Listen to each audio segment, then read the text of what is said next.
Hello and welcome everyone. My name is Aaron Falk, Principal Developer Evangelist, and I manage the developer advocacy team at here. We'd like to welcome you to a series we're calling How We Build, live with your developers. And this is a series that functions as a direct line to subject matter experts, both inside here technologies and with partners and customers. And the idea is to highlight specific solutions to real world business problems by leveraging everything here has to offer. So location services, our Maps API for JavaScript, all the development enablers, data, and even our SDK. So we are thrilled to have you join us today as we explore fleet optimization in this first episode. So with that, let me introduce today's SME, Walied Ahmad. Walied is an expert in location services and fleet management and is part of Here's own technical services and customer success organization. So this will be a part one in a series with him, specifically covering fleet optimization capabilities with Here. Welcome, Walied. Thank you so much, Aaron. It's a pleasure to be here with you today and share some insights about the exciting world of fleet optimization. I'm basically looking after the technical service and customer success, as you just mentioned, and I'm live from Dubai. Welcome and hello, everyone. Welcome again. Yeah, and I'm coming to you from the West Coast of the United States in Oregon. So in looking at today's agenda, Walied, you will be providing us with your insights and guidance on how best to use your location services and effectively build solutions in the context of fleet management and optimization. So by the end of the episode, viewers should be able to understand how Here's fleet optimization package can enhance operational efficiency by accurately locating assets, computing traffic-aware ETAs, and optimizing routes using Here's suite of location services. Additionally, Walied, you will be showing us some real-world use cases that show how these location services function in your sample app. And these include dynamic street information retrieval, vehicle restrictions visualization, and real-time mapping for fleet tracking using Here's reverse geocoding and map attributes API. So a quick note on the fleet optimization package. This is a bundled offering of APIs for dynamic route optimization. So if you are a fleet management professional and you want to learn about how Here could help in your business, or if you're a developer in the industry, or if you're just simply a developer wanting to know more about this bundled offering and other tools for dynamic shift planning, you're definitely in the right place. So let's get started and make sure to drop any questions in the chat as we go. Walied, I'll kick it over to you. Yeah, of course, Aaron. Thanks for the intro and setting the stage. I would say, in principle, the way Here designed the package or the fleet package explicitly is to basically answer a couple of questions, one of which is fairly simple, while the other one is kind of complex. Let's for example assume that I'm a fleet manager. I run a fleet of maybe 700 vehicles and I receive around 5,000 orders to deliver per day, spanning all over the beautiful city of Chicago. So I will be looking for answers to simple questions that I would be interested in getting answers to, like what's the accurate location of my customer address, for example, either to pick up something or drop off something, right? Or which of my vehicles are over speeding. So I would like to know the speed limits at every reported location, either in real time or also post-trip for analytical use cases. So I can set up like a penalized system or incentivized system as well for my drivers, right? So looking at also some of the complicated questions that I can answer using those services and fleet package, let's say how long it takes my driver to move from customer A to customer B location, right? Next Wednesday at whatever, 3 p.m., let's say. I also want to consider traffic or maybe my vehicle type, whether I'm driving a van or driving a scooter. This could make a difference in the ETA overall. Let's also assume, so out of those 700 vehicles, let's say that half of them are trucks, while the rest is a mix between scooters as well as vans. So I would like to know what are the minimum number of vehicles, let's say, that I need to dispatch to deliver the 5,000 orders that I have per day. and also on the most optimized routes. So all of that can be blended together using the Here Fleet package and get answers to all of those questions. Whether you are working in the transportation, logistics, food delivery, insurance, or any other relative industry with fleet management needs. And in a sense that this suite is composed of a diverse set of services, from map rendering, J-coding and search, routing, and also tour planning. Yeah, that's basically it, Aaron. Okay, cool. Yeah, thank you for giving a more complete overview of what really the Here Fleet Optimization package is all about and how it could, help developers build solutions. It's definitely a comprehensive tool set, right, for fleet and logistics managers and even retailers. And Waleed, since this series is about empowering developers with the tools and resources to build with Here, I understand you've developed a web mapping application using the Here Maps API for JavaScript, which is obviously using this bundled offering of Here location services and other APIs. So now would probably be a great time to let you show some of the functionality in some real world scenarios. So if you could walk us through some of those workflows in your sample app and highlight the services driving it, that would be awesome. Absolutely, Aaron. Yeah, today, as you just mentioned, we will mainly focus on reverse J-coding as well as map attributes API. How could this answer some of the questions that we just raised, right? So first, let me just zoom in a little. So what I'm gonna do right now is just, I'm gonna drag the map around the map center so I can get any information around the desired location. So let me just stop right here. As you can see, what I was able to do, I was able to get the street address plus the speed limit at this particular location. As I move and drag the map center around that, I'm able to get the updated information accordingly. So let me spend a couple of minutes explaining technically how this happens. So what I've done here, when I drag the map around, I get the map center location, which is an @ Then I'm calling the reverse J-coding endpoint and explicitly ask the service to return every detail about the street, right? Then I'm also asking the service to return speed limits by setting the show nav attributes parameter to speed limits. This is where I can see this in the response. And when I expand the nav attributes, I can see speed limits here. And as you can see, there is a maximum speed limit also with the direction as well as the speed limit unit. This is how it works in principle.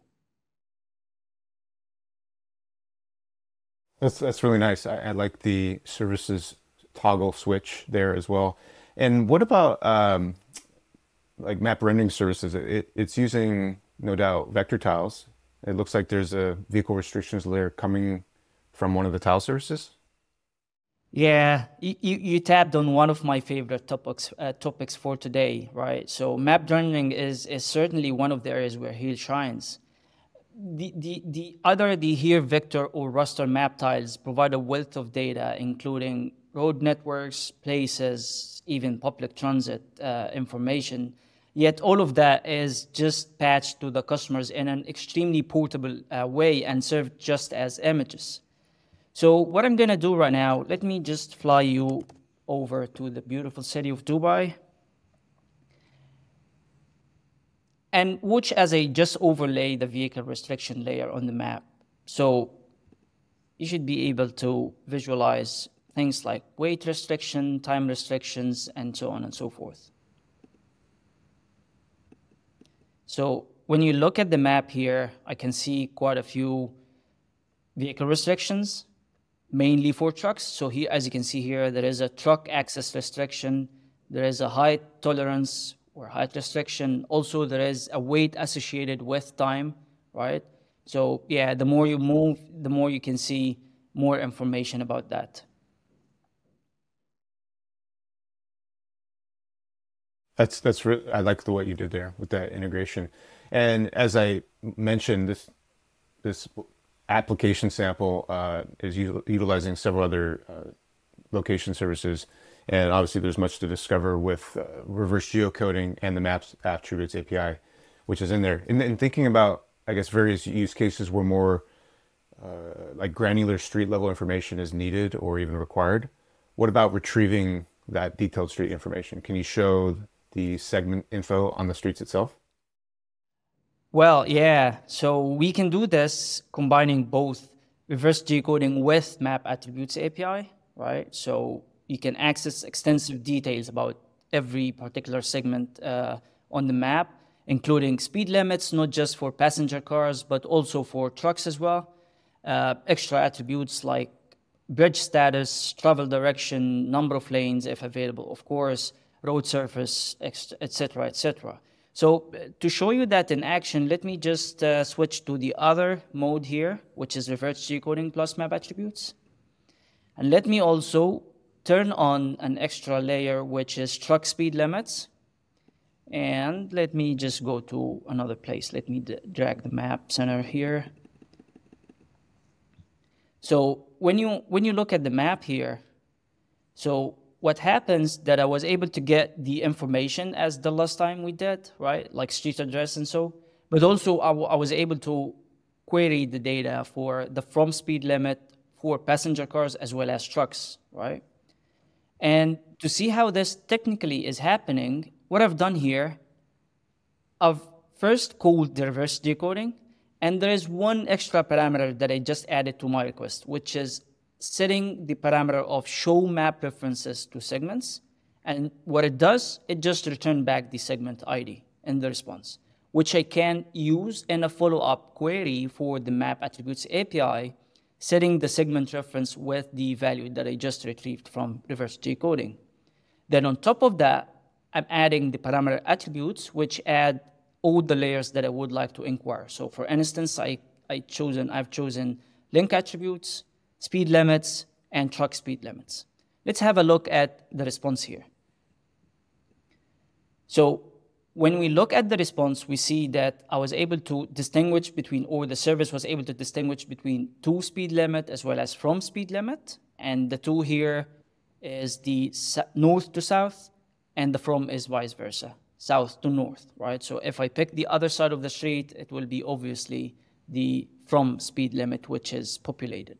Then I can add more information about this segment as well by requesting extra layers like link attributes and truck restriction. Let's see how does this look on the response.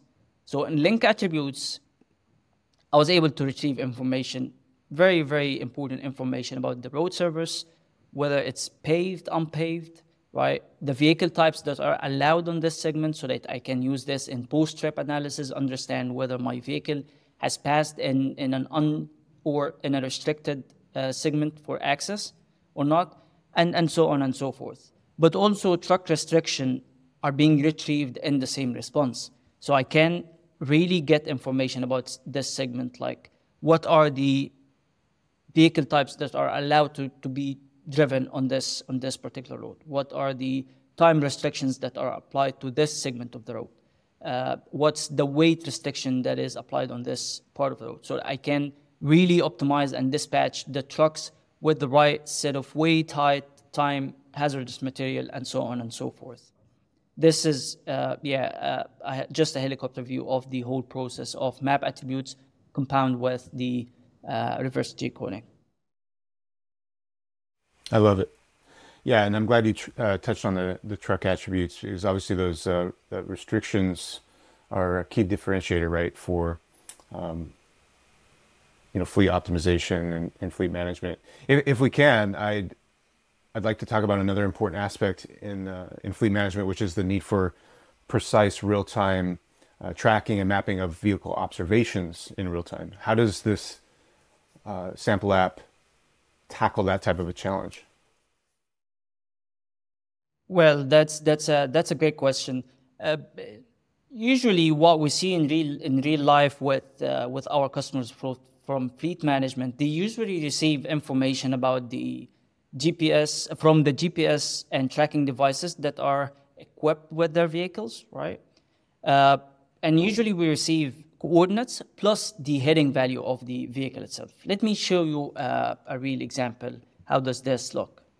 So let's say I receive this X and Y from a GPS signal from a fleet, and I'm gonna augment the bearing value here. Let me just switch to the other layer and ask the service to return back for me the street attribute about that. So when you look at the map here, this observation happened to be almost in the middle between a couple of road segments, right? But thanks to the direction of travel, which is heading or bearing, I was able to, or the service was smart enough to map match this observation to the right segment of the street, right? So here I'm able to understand that this is going from south to north, right? And it was able to fetch back the speed for the from segment of the street, which is 120 and 80 for trucks. While if I'm gonna augment the other side, let's suppose that the vehicle or the observation comes from a vehicle traveling from the other side, then I will ask the service to return back to me or reverse decode this coordinate with this bearing. And the service was also smart enough to pick and understand that this vehicle is traveling north to south, so it picked the right segment of the street. And as you can see here in the response, it's populating the two speed limits both for passenger and trucks. Well, if we want to look how this is achieved from the technical perspective, all what I've done in the reverse decoding, I just added a new parameter here, which is bearing, and I was just setting the parameter with the values that are coming from the GPS observation. I gotta say that this feature is really invaluable for real-time tracking, post-trip analysis, because it really ensures that your address location is map matched to the right segment of the street or the right side of the street. With this, I guess we can conclude today's demo features and services. I hope that was clear enough and addressed the point that we wanted to speak about today to our audience. Yeah, absolutely. Thank you, Waleed. Obviously, this your sample app covered a lot of the ways dynamic shift planning can be achieved by fleet operators, and really gives a nice picture of how here location services can offer quite a broad range of capabilities for optimizing and increasing efficiency around a fleet. And the way you've integrated them is a great kind of visual display of how that could work in a real world setting. So we have our colleagues on the chat monitoring and answering questions. And before we answer some frequent questions we get from some of our customers and wrap up, could you give us a sneak peek into what's coming up in the next episode in the series? Obviously, we'll do a deeper dive into the back end, and the development of the app itself. But what more can you tell us about what's coming? Yeah, certainly. So in our next episode, we will explore here routing service, and we will see how this help customers compute accurate EDAs, solving many day-to-day challenges, especially for fleet business. And when we say just computing ETAs, it involves traffic-aware ETAs or even truck attribute-aware ETAs, whether you're driving a truck, you're driving a van, maybe scooter, and so on and so forth. And I can assure you, Aaron, and the whole audience set that we have behind the screens, it's going to be a very exciting journey. That's awesome. Well, I certainly look forward to it, and look forward to seeing the next couple, and including how you did some of these integrations in the sample. Okay, so let's see if we can, if you can help us answer some of those common questions that we received. First question for you, Waleed. Is it possible to retrieve road attributes for multiple segments at once? Well, yeah, of course. And actually, this is how things happen in real world and in real life, right? So you have, for example, hundreds of vehicles running around the streets, right? And you want to get information real time for hundreds, if not thousands, of observations from your tracking devices. And so usually customers collect multiple segment references by, for example, using the multi-reverse decoding endpoint, right, which accepts much more than one single observation at a time. Then it returns back all the information about the segment, which is the reference segments. Then you can just submit those in a multiple different ways for either different vehicles or assets, or for the same asset as well in batch. So you can retrieve all the road attributes once. All right. Very good. Okay, cool. Thank you for answering that. And then as far as like, often fleet managers or owners, they want to know, well, it's important to know traffic information like congestion at a very precise location. So often we see the question asked, is it possible to retrieve information about traffic at the road segment using the Map Attributes API specifically? Well, yes, of course you can do that, because as we've just seen on the demo, when I'm calling the Map Attributes API, I'm passing in the layers names, right? So, and each and every layer contains some information about this particular feature. One of those layers is the real-time traffic. So you can retrieve live traffic information like jam factor and so on this particular segment as per your query. Or you could also leverage another very powerful layer that contains a lot of information, which is traffic speed record. And in that, you'll be able to retrieve archived speed records for the past week or so, also on the same segment. So the answer is yes. Okay. And then kind of a generic question that we often get is regarding kind of all here location services. So like reverse geocoding, where it's returning a response and it's like localization is a factor. Do here location services support different languages? If the answer wasn't already clear from your demo, but can you speak to that a little bit more? Yeah, of course. So let's say you're serving customers in, for example, South America, right? So the answer is sí, amigo. You can serve the response in Espanol. Or if you are serving French-speaking countries like France, Belgium, and so, then you can serve the response en français. Also in Arabic countries like Middle East, as we were right now, let me show you a real example. So I'm gonna switch or ask the reverse decoding explicitly to return back the street in Arabic. This is what we can do, and I hope you can see that also here. So the street just came back in Arabic, right? So, and what I just needed to do is just setting the lang attribute to be equivalent to the language code that you are interested in, and this applies to the rest of the spoken languages too. All right. Well, hey, thank you for taking the time to answer those, Waleed, and also for sharing your domain knowledge and this very robust sample app. It did a very nice job of showcasing some of the services in the fleet optimization package, as well as the map attributes and reverse geocoding API. The way you use that in concert was something I haven't seen a lot. So I don't think I forgot anything. But if I did, let me know now. And yes, we will cover the building of the app itself in another episode. So thanks again for the attendees today for coming out. We hope to see you on the next one. Waleed? Yeah, thank you so much, Aaron, and thanks to all our audience and viewers for tuning in. And yeah, stay tuned for more in our next episode. It's going to be an amazing one. Definitely. So yeah, follow our Here Developer and Here Corporate LinkedIn pages if you haven't already for more information on those future sessions. So again, take care, everybody. And Waleed, we'll talk to you later. See ya. Thank you so much. See ya. Bye. Bye-bye.